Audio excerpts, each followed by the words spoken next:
Bom dia, gente. Caímos da cama hoje, cedo. Eita, ontem foi muito bom o congresso. Teve uma palestra sobre conscientização com pessoas que eu não conhecia, que eu vim conhecer aqui no congresso. Muito bom, gente. Não adianta, a gente sempre vai voltar a bater na mesma tecla. Conscientização. Essa vai ser a nova soft skill que as empresas vão acabar requisitando que os funcionários tenham. Você vai ver. Porque para a empresa poder ensinar como é que funciona o sistema dela lá, isso é fácil. É fácil. Todo mundo pode conseguir aprender de qualquer empresa que tem seu sistema próprio. Ela consegue. Agora, pegar um funcionário com uma cultura de segurança já consolidada e ter uma tranquilidade que, de repente, esse funcionário não vai compartilhar acesso de login, que o seu funcionário não vai compartilhar dados da empresa no chat GPT,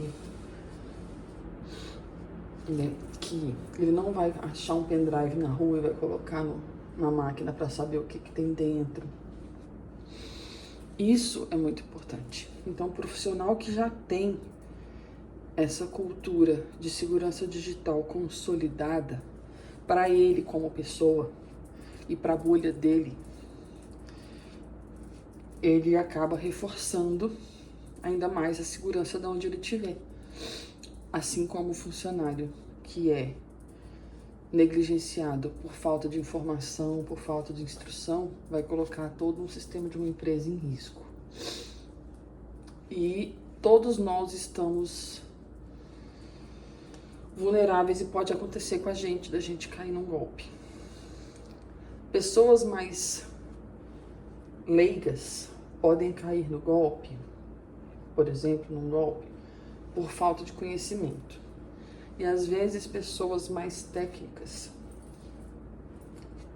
com mais conhecimento, podem cair num golpe, às vezes por cansaço. Trabalhou demais, tá sobrecarregado, tá achando tudo muito tranquilo e aí de repente acontece alguma brecha, alguma vulnerabilidade que coloca a empresa em risco. Então, a palavra que todo mundo fala e repete exaustivamente em todos os setores é conscientização e uma mudança urgente na cultura da empresa. E a mudança na cultura da empresa, ela precisa acontecer de cima para baixo. Se os presidente, diretoria, etc., se eles não fazem aquilo que eles precisam que os funcionários façam, como que eles vão querer que os funcionários sigam o exemplo deles? Como é que faz? Como é que fica? Então, é uma coisa que eu repito sempre, gente. Vocês têm que incluir as pessoas que vocês querem conscientizar no processo. Não é só chegar e dar uma cartilha, falar, leia, assina que você está ciente de tudo isso e de que você não vai fazer isso ou aquilo e tá tudo certo. Se fosse assim, tava resolvido. A gente não tinha tanta coisa ruim acontecendo, tanta vulnerabilidade, etc. Mas as pessoas temam que acham que só assim resolve. E aí eu fico vendo tudo isso. Esse processo todo de eu construir o Foca, de eu construir o curso. Porque o que eu vejo? Não é só falar como é que tem que ser que fazer. Uma mudança de cultura demora, gente. Assim como você vai para academia e o personal vai te passar o exercício, não vai ser em uma semana que você vai ter o corpo que você quer. É uma coisa que demanda tempo, demanda dedicação, demanda esforço, demanda novos hábitos, abandono de velhos hábitos. Por isso que, além do curso de eu ensinar as coisas, de eu ensinar como nomear um arquivo, como ser a coisa mais prática de você achar as coisas, desde senhas e logins, de eu ensinar toda essa estrutura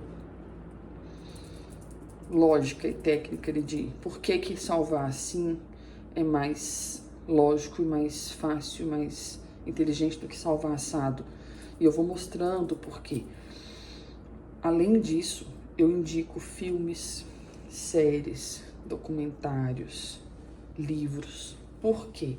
Por o aprendizado ficar mais gostoso, porque só ler, só ter que ficar ouvindo, blá, blá, blá, blá, é chato. Né? Que nem eu ouvi ontem lá no seminário, no congresso. Ficar explicando que você tem que fazer uma senha, que tem que ter no mínimo 15 caracteres, que tem que ter maiúsculo, tem que ter minúsculo, tem que ter número, tem que ter caractere especial. Todo mundo tá cansado de saber, entendeu? As formas de fazer senha, meio que todo mundo sabe. A gente fala que todo mundo sabe, só que nem todo mundo sabe. Então, por isso que são coisas que são repetidas exaustivamente. E eu vou repetir. Não vou fugir disso, eu vou repetir. Só que, mais importante que isso é você, de repente, ver em séries, em documentários. Documentários, principalmente. Eu gosto de filme, porque o filme passa a noção, né, do que pode acontecer. Mas filme é filme e documentário é diferente. Série documental é diferente. Então, você vê aquilo aconteceu, você vê pessoas que passaram pela situação, testemunharam, você vê consequências. Então você vê que aquilo pode acontecer com você. E aí isso mostra, isso dá uma outra visão para quem tá assistindo. Fala, pô, realmente, olha só. E é um processo de construção da conscientização, da sua nova cultura, sua microcultura.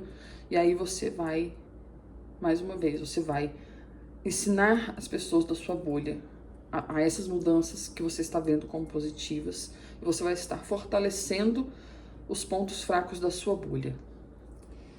E aí e assim vai repetindo. A pessoa que aprendeu com você vai ensinar para as pessoas da bolha fraca, as pessoas fracas da bolha dela. E aí são micro bolhas que vão se juntando e vão ficando mais fortes. É um processo lento, é um trabalho de formiguinha. Mas eu não consigo me ver fazendo outra coisa que não seja educar e ensinar a organização e segurança digital. Por isso que às vezes eu falo muito mais de segurança que de organização. Porque a organização, ela em tese é uma coisa mais simples. Eu te explico, te mostro, né? E você entende, e você organiza os seus arquivos e você cria, como é que fala? Check-ups para você conferir, de repente, semanalmente ou quinzenalmente, fazer os seus backups e o seu controle de organização. Mas se você não cuida da sua segurança digital, o seu prejuízo é muito maior. Então, assim, para evitar dor de cabeça, uma coisa que eu aprendi com um professor que estava me ensinando sobre esses vários cursos que eu faço, tudo, e ele falou uma coisa que é muito importante: você tem que aprender a blindar o seu emocional. Porque quando um golpista te liga para te dar para tentar te aplicar um golpe, porque a iniciativa é sempre do golpista, certo? Já começa por aí. Então, quando um golpista te liga ou entra em contato para tentar dar um golpe, se você não está preparado psicologicamente para reagir ou escapar dessa abordagem, o que acontece? Você entrega o ouro. Um exemplo, alguém te liga e se passando por algum parente, mãe, me pegaram, não sei o quê, tô com o seu filho aqui. Ou então fala, tô com o seu filho aqui. Aí você fala, ai, cadê o fulano? Pronto, você já entregou o nome pra pessoa. O bandido não sabia nem nada e já sabe que seu filho chama Zezinho. Ai, cadê seu pai? Não sei o que. Então, assim, você vai falando as coisas no desespero e você vai entregando os dados pro bandido. Então, você tem que ter uma estrutura emocional, um sangue frio muito forte para, no caso de simulação de sequestro, por exemplo, você desligar. Então, criar um emocional forte para ter um ambiente digital blindado é muito importante também. Não é só você ter um antivírus top, todos os aplicativos atualizados, senhas fortes, não é só isso. Isso é importante também. Mas você tem que entender que é tudo um conjunto de ações que você vai ter que adotar como rotina daqui pra frente. Até segunda ordem, até ter algum sistema mais seguro, a gente tem que estar sempre se atualizando, se fortalecendo emocionalmente, tendo as ferramentas, se possível, sempre atualizadas. Porque às vezes, por exemplo, mas eu não tenho dinheiro para pagar um antivírus ou um aplicativo original. Você vai ter que ter dinheiro para pagar um profissional para corrigir o BO quando der ruim. Vocês querem um exemplo? Eu tinha uma conta do Instagram que era de um e-mail que eu não uso mais, que eu perdi o acesso. E aí o que acontece? Era uma conta que tem 50 seguidores e eu não tenho mais acesso. Perdi o e-mail e aí, por conta disso, a conta tá lá travada. E aí eu queria tentar resgatar essa conta pra recuperar nome de usuário, essas coisas assim. E aí eu procurei uma pessoa, dessas pessoas que tem na internet, de boa índole, de confiança, pra fazer um orçamento do tipo, minha conta assim, assim, assim, assado, eu perdi o e-mail, mas ela é minha, tá? Quanto que custa pra fazer a recuperação dessa conta no Instagram? Minha conta tem somente 50 seguidores. Passei o link da conta pra pessoa, a pessoa entrou, olhou. Para eu recuperar essa conta, se eu quisesse muito recuperar essa conta, R$1.500. É óbvio que a conta vai ficar perdida, eu não vou pagar. Não é tão importante para mim, a conta vai ficar perdida. Mas eu fico imaginando, se você usa a rede social, de repente, para vender o seu negócio, para propagar o seu negócio, seja um produto digital ou seja um produto físico,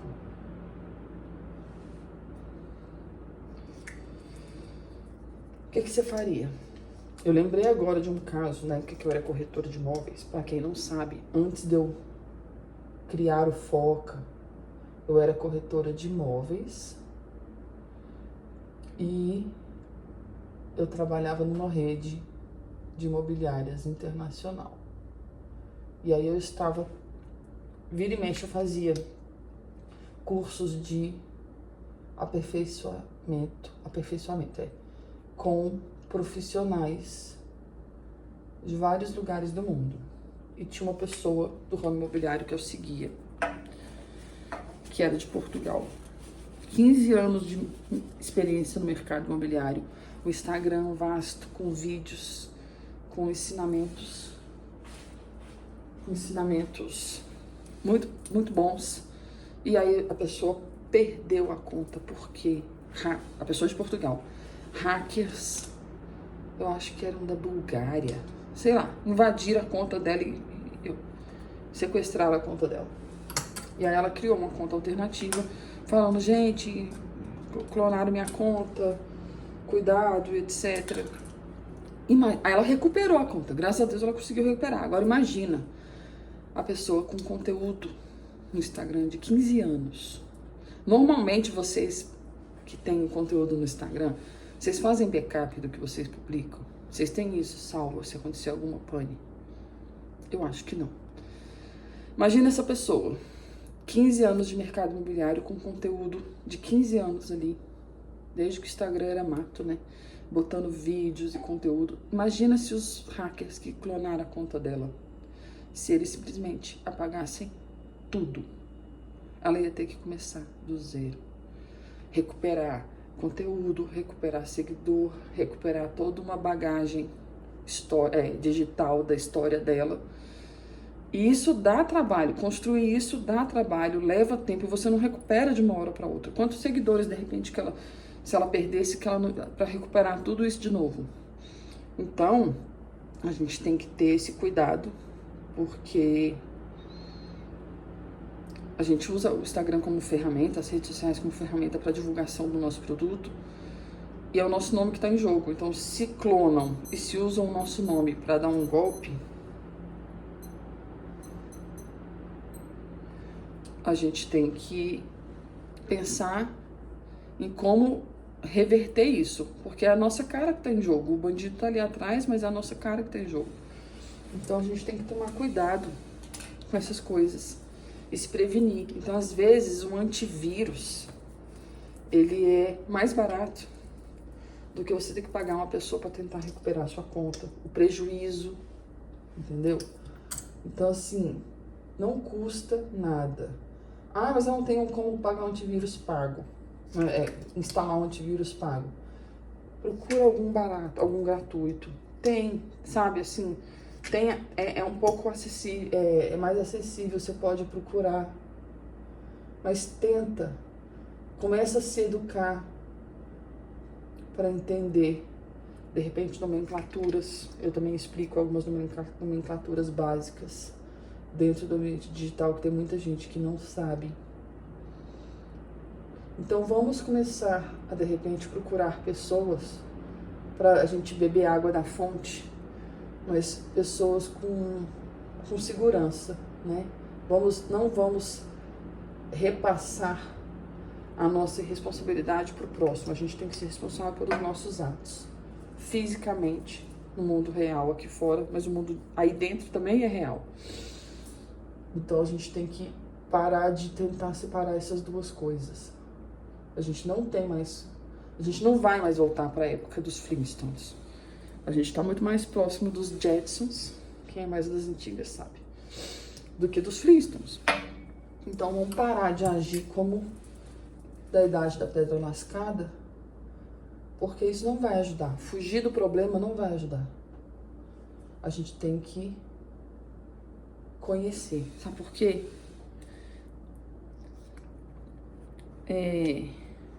Eu dou exemplo da casa. Você é um bandido, tem duas casas. Uma casa tem um murinho baixo, não tem cachorro, não tem cerca elétrica, não tem câmera, não tem nada. E você olha na porta, só tem uma maçaneta comum. E o vizinho tem um muro alto, tem câmera, tem um pitbull. E além da maçaneta normal, ainda tem a chave tetra, aquela grossinha. Você, ladrão, se você fosse um ladrão, você ia querer entrar em qual casa? Assim, então assim, se você se protege, você não está livre do bandido entrar na sua casa. Mas você pode ter certeza que antes dele entrar na sua, ele vai tentar entrar na do vizinho que está mais vulnerável. E então a gente tem que ter esse tipo de pensamento, porque a empresa, se ela tem um problema de vazamento de dados, ela vai sofrer sanções, prejuízos, reputação, um monte de coisa. Então as empresas estão cada vez mais se preocupando com esse tipo de coisa. E isso reflete no tipo de funcionários que ela contrata, na cultura que eles têm, nos hábitos. Virou, faz parte. Nos hábitos que os funcionários têm. E isso vai refletir. Você pode até não saber, de repente, mexer no pacote Office, que já não, de repente, pode não ser uma ferramenta tão exigida hoje nas empresas. Mas não clicar num link que de repente foi enviado de propósito só para te testar, para saber se você clica ou não, isso é muito importante. E aí um exemplo que eu vou dar de quando eu tinha 20 e poucos anos, eu trabalhava como secretária numa empresa, eu era de cargo de confiança de um gerente comercial. E aí o que acontece? Eu tinha que ter meu computador com acesso liberado, porque eu tinha tudo, porque eu tinha que às vezes comprar passagem aérea, ver hotel, essas coisas todas. Então eu tinha que ter meu computador com acesso liberado. E muitos funcionários, aquela coisa, você só acessa o Google, você não podia acessar Facebook, não podia acessar nada. Na verdade, na época era Orkut. E aí eu tinha acesso a tudo. E aí eu lembro que eu recebi um e-mail de uma funcionária que sabia que minha máquina tinha acesso a tudo. Era uma colega do outro setor. E ela pegou e falou assim: ai, Joana, eu recebi um e-mail que eu não consigo abrir o anexo. Curiosidade matou o gato, né? Não consegui ver o anexo. Abre pra mim pra ver. Eram 2 e-mails. Eu não esqueço deles até hoje. Isso tem mais de 25 anos. Mais de 25? Em torno de 25 anos. O primeiro e-mail que eu abri era naquela época do 11 de setembro. Eu vi um terrorista decapitando um refém. A serra que arrancou a cabeça do cara. Foi horrível. A gente já sabia quem tinha visto o bem maldito do vídeo, porque a pessoa ficava andando com a mão no pescoço, porque é uma sensação extremamente desagradável. E aí na sequência eu fui abrir o outro vídeo, e eu abri e vi uma cena explícita da ação de um pedófilo. Cara, que horror. Não desejo isso pra ninguém. Na mesma hora eu falei pra ela: fulana, apaga esse e-mail. Não manda para ninguém. Você já mandou pra alguém? Ela falou: não. Eu falei: não manda pra ninguém. Apaga, porque é uma cena horrorosa, bizarra. E avisa, de repente, quem te mandou, se a pessoa viu ou não, porque às vezes a pessoa compartilha, né, até sem ver, vai compartilhando. E aí depois eu contei pra ela o que eu vi, mas eu não mostrei. Falei: você tem que encerrar isso. Você não pode continuar passando isso, porque com certeza isso devia estar sendo monitorado, por isso você devia estar rastreando o caminho desse e-mail. E aí a gente aprende, a gente não tem que clicar nessas coisas. Do mesmo jeito que eu vi coisas que eu não queria, dentro daquele e-mail poderia ter algum comando, algum vírus que afetasse o sistema da empresa. Não tinha, era só compartilhamento em massa de viral, notícia viral, né? Que nem tinha, depois teve compartilhamento. Vejam as fotos dos Mamonas, quando os Mamonas morreram. E aí saíram compartilhando esse tipo de jornalismo bizarro de compartilhamento dessas notícias, dessas tragédias. Então, assim, a partir dali, eu já comecei a aprender a não alimentar o impulso da curiosidade, se conter, tentar entender, tentar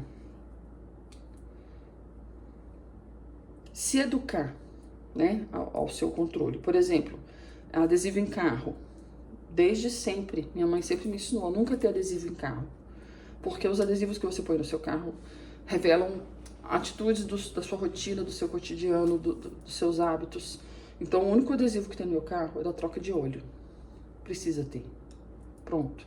Não tem adesivo de faculdade, não tem adesivo de academia, não tem adesivo de marca de produto, de telefone, não tem adesivo de nada.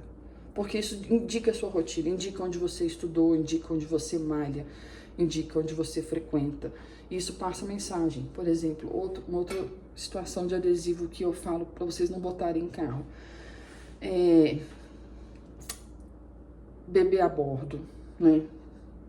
Fulaninha a bordo, aí põe o nome do bebê lá. Ou então, assim, recém-habilitada, tenha paciência. Que tipo de informação esses dados estão passando? Por exemplo, você põe lá, recém-habilitado, tenha paciência. A pessoa que está no carro de trás, se ela está de má fé, se ela está te seguindo, ela quer te abordar, ela já vai falar, essa pessoa é crua, não tem malandragem, né?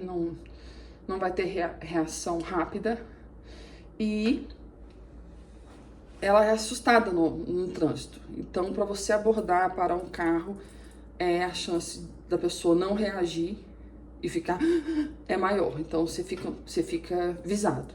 Outra coisa, quando você põe, por exemplo, bebê a bordo, a pessoa que, quando você vai parar o carro, a pessoa já pensa, ela vai parar, aí a mãe vai descer, vai dar do outro lado, vai abrir a cadeirinha, vai tirar a criança, vai tirar a sacolinha da criança. Vai entender que o processo de você descer é demorado. Vítima em potencial. Entendeu? Então, assim, são situações que se você puder evitar. Eu falei do ambiente físico, do carro e tudo, mas assim, tudo se reflete, tá tudo interligado, é uma engrenagem. Então, se você puder evitar de expor coisas desnecessárias da sua vida, evite. Tanto no ambiente físico, real, aqui fora, quanto dentro.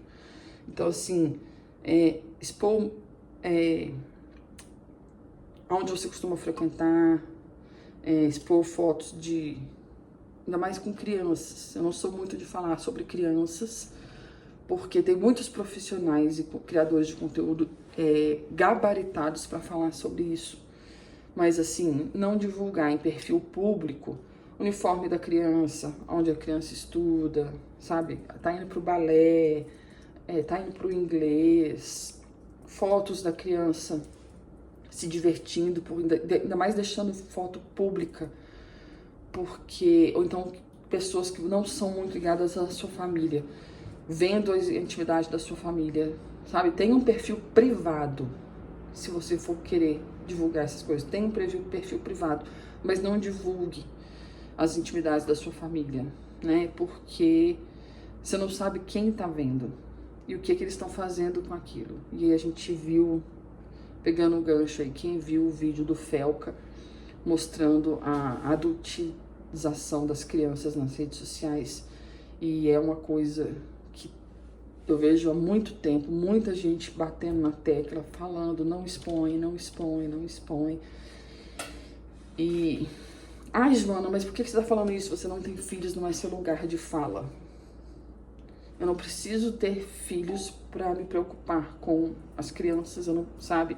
Você não precisa ter animais para se aliar a causa animal, entendeu? Então, não é esse argumento não é válido. Eu não considero, eu desconsidero mesmo, porque o intuito é a gente banir esse tipo de conduta, esse tipo de pessoas, de frequentadores nas redes sociais. E a gente está simplesmente assim, deixando a coisa aberta e eles estão tomando conta. Por isso que às vezes eu vejo tanta gente falando assim, ai, porque eu não aguento mais o Instagram. Porque a coisa tá assim, os golpistas estão ali, estão divulgando estão divulgando, sabe, estão compartilhando as fotos das famílias, das crianças em outros canais e vendendo para criminosos que se aproveitam desse perfil das crianças. Então, assim, a gente tem que alertar, a gente tem que conscientizar. E não é fácil, porque muitas vezes a gente ouve que você é chato, que você é paranoico, que você tá muito rigoroso, mas depois que a pessoa sofre o golpe, aí ela vem, né? Ai, gente, por favor, cuidem, não façam isso. Então, mais uma vez eu vou bater na tecla. Gente, cuidem do que vocês expõem de vocês. Seja no digital, ou seja na vida real. Cuidado, né? Quando for tirar foto na praia, quando for tá num barzinho, se tiver mulheres, se estiverem andando sozinhas, principalmente, cuidado. Aceitar carona de estranho, aceitar bebida de estranho que acabou de conhecer, não. Sempre não. E a gente tem que fazer uma rede de apoio e fazer uma rede de Por isso que eu ponho também no meu curso, eu ponho rede de pessoas que eu indico para vocês seguirem, né? Então, assim, uma influencer, ela é expert em conteúdo de prevenção de abuso infantil. Eu vou indicar ela, porque ela já tem bagagem, falo, então segue ela, porque ela vai te dar orientação melhor do que eu. Então eu indico outras pessoas que eu acho que são de conteúdo importante, valioso e sério, para que a gente consiga fazer a internet ser um ambiente mais agradável, porque tá muito tóxico. Eu vejo muita gente reclamando, tá uma fonte de esgoto horrível. Então cabe a nós ajudarmos toda a sociedade, cada um na sua bolha, a melhorar esse processo de conscientização e de denúncia do que é errado e de hábitos mais saudáveis e mais seguros para a gente ter um ambiente melhor. Deixa eu terminar de me arrumar, que hoje eu tenho mais um dia de evento para participar.